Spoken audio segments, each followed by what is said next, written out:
Assalamualaikum warahmatullahi wabarakatuh. Jumpa lagi dengan saya, Eko Hirkamoyo, dalam materi akuntansi khusus untuk akuntansi perusahaan dagang.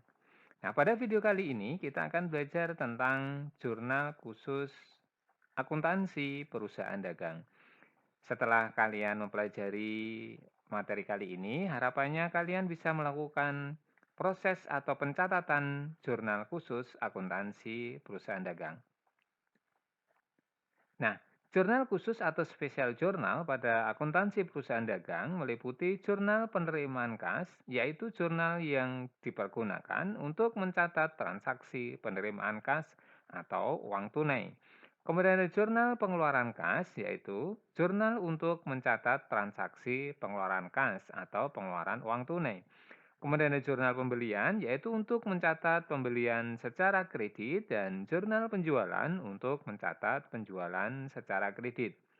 Nah, pada video kali ini, kita akan membahas untuk jurnal yang pertama dan kedua terlebih dahulu, yaitu jurnal penerimaan kas dan jurnal pengeluaran kas. Untuk lebih memahami pencatatan jurnal penerimaan kas, nah kita ilustrasikan transaksi yang terjadi pada PD Anjasmara selama bulan Juni tahun 2020, yaitu pada tanggal 1 Juni pemilik menginvestasikan uang senilai 10 juta rupiah sebagai modal pertama dengan bukti kas masuk nomor 002. Tanggal 3 Juni menjual barang dagang pada Mugiono senilai 5 juta rupiah secara tunai dengan bukti kas masuk 003. Pada tanggal 6 Juni menerima pelunasan piutang dari firma Gurun Bandung senilai 6 juta rupiah, kemudian dikurangi potongan 2% dengan bukti kas masuk 004.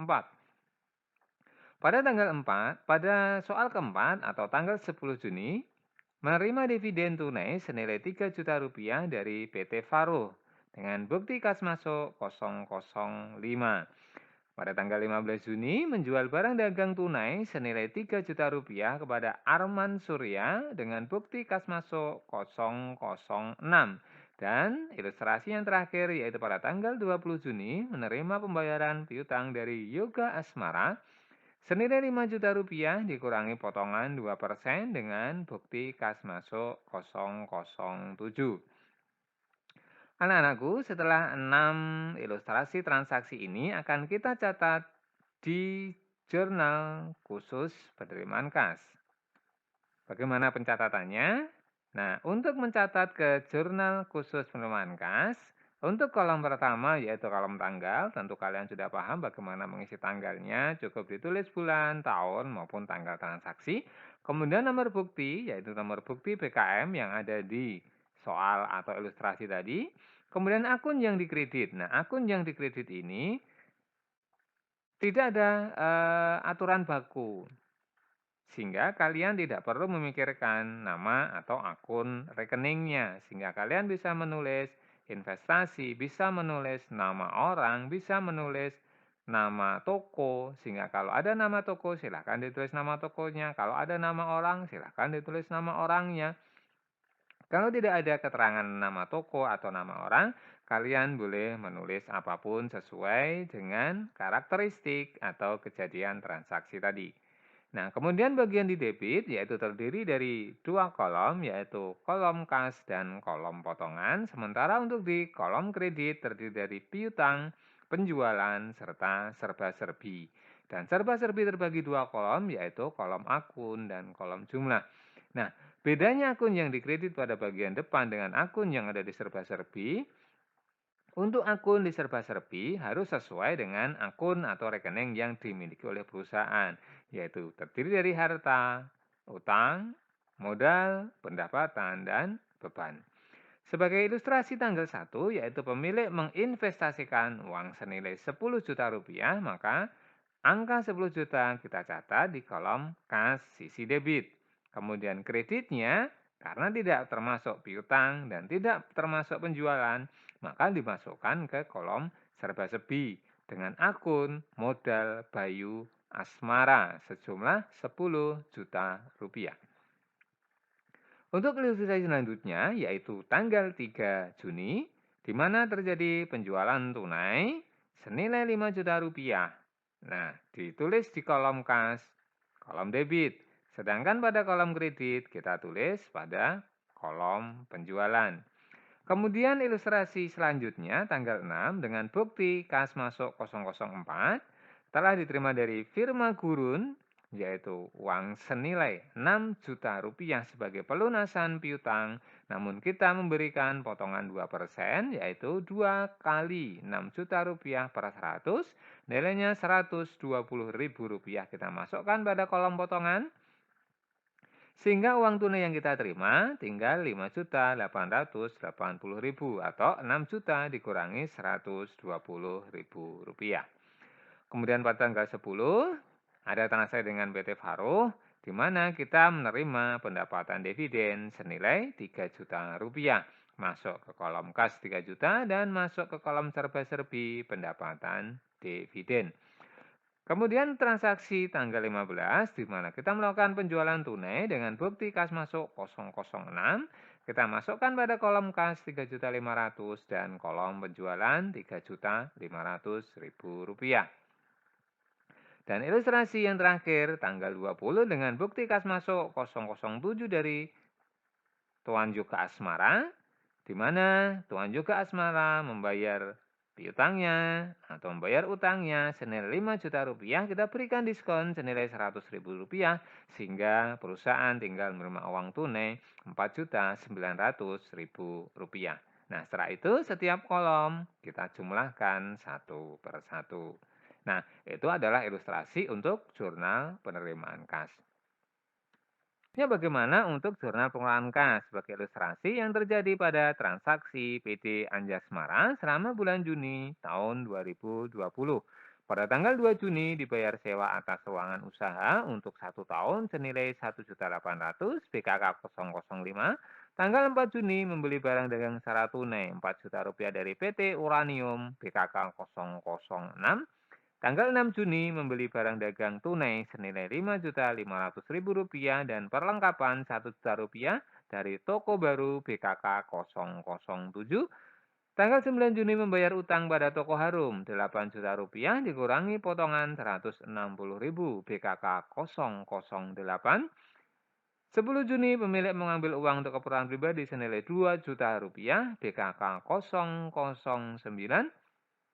14 Juni membayar gaji karyawan Rp700.000 BKK 010 atau 010.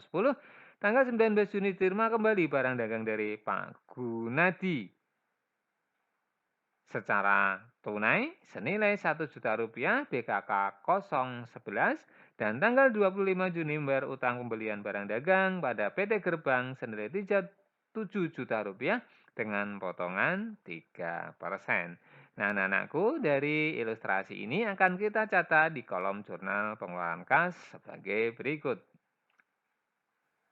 Kolomnya masih sama, yaitu kolom tanggal, nomor bukti, dan akun yang didebet, di mana akun yang didebet atau kolom debet terdiri dari utang dagang, pembelian, serba-serbi akun jumlah, serta kredit pada kas dan potongan. Jadi agak kebalikan dari jurnal penerimaan kas.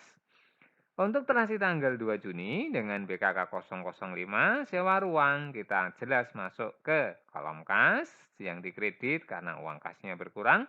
Namun debitnya kita masukkan pada serba-serbi akun beban sewa. Kenapa masuk serba-serbi? Karena tidak termasuk utang dagang dan tidak termasuk juga pembelian. Nah, untuk pembelian adalah untuk pembelian barang dagang. Maka semua transaksi yang tidak termasuk ke dalam utang dagang dan pembelian akan kita masukkan pada serba-serbi pada akun sesuai dengan perkiraan atau rekening yang sudah didefine oleh perusahaan tersebut. Pada tanggal 4 dengan bukti transaksi BKK 006 di mana terjadi pembelian tunai, maka kita masukkan pada kolom pembelian dan kolom kas.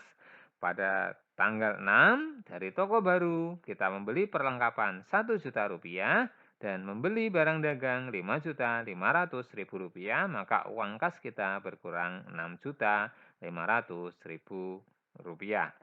Nah, selanjutnya pada tanggal 9 kita membayar utang pada toko Harum senilai 8 juta, tapi kita diberikan potongan Rp160.000 sehingga uang kas yang berkurang atau keluar tinggal Rp7.840.000. Kemudian pada tanggal 10 di mana pemilik mengambil keperluan pribadi yaitu pre-value senilai Rp2 juta masuk ke kolom serba-serbi dan masuk ke kolom kas. Kemudian ada gaji karyawan pada tanggal 14 masuk ke serba-serbi beban gaji 700 dan kas Rp700.000. Dan pada tanggal 19 dari Pak Gunadi melakukan retur atau pengembalian barang secara tunai senilai Rp1 juta, kita masukkan pada kas keluar 1 juta dan serba-serbi retur penjualan. Dan terakhir, ilustrasi untuk transaksi tanggal 25 BKK 012 dari PT Gerbang, kita membayar utang Rp7 juta dan PT Gerbang berikan potongan senilai Rp210.000 sehingga kita tinggal membayar Rp6.790.000. Nah, dari semua kolom yang ada kemudian kita jumlahkan ke bawah. Anak-anakku, demikian sebagai sebuah ilustrasi contoh untuk pencatatan jurnal khusus perusahaan dagang pada jurnal penerimaan kas dan pengeluaran kas. Untuk selanjutnya pada video berikutnya kita akan mempelajari tentang jurnal pembelian dan jurnal penjualan. Terima kasih.